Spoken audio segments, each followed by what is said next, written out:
Okay, here's our patty that's been frozen. And what I want to do is actually go ahead and have my hand on here and flip it on over. Take this off, peel off the parchment.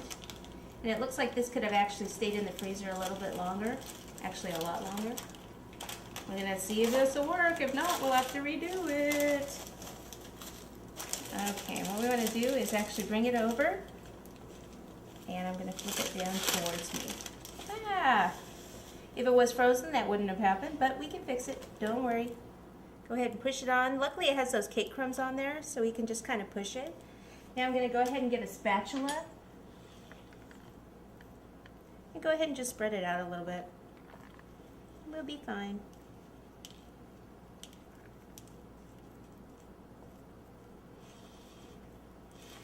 Okay, because we have all that other stuff to actually put in here, so we'll be good. Just spread it out. I like it to come out a little bit further than where the bun is, so you can really see it. And there we go. We're about good there. What I want to do is go ahead and clean up this mess a little bit.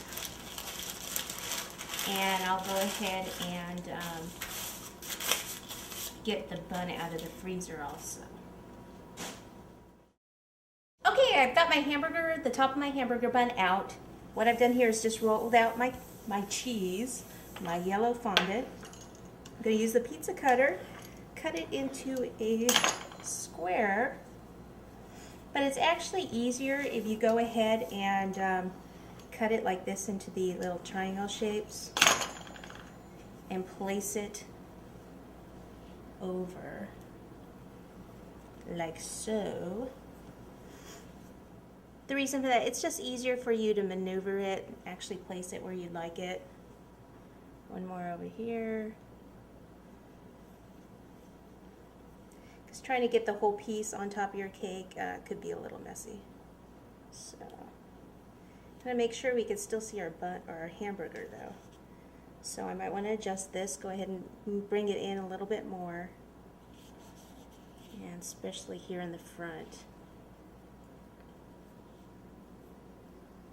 So I could have probably made these a lot smaller, and I'll just leave that one to be a little bit lower. Okay, next thing we can do is just take a couple of pieces of lettuce and just kind of pop those inside.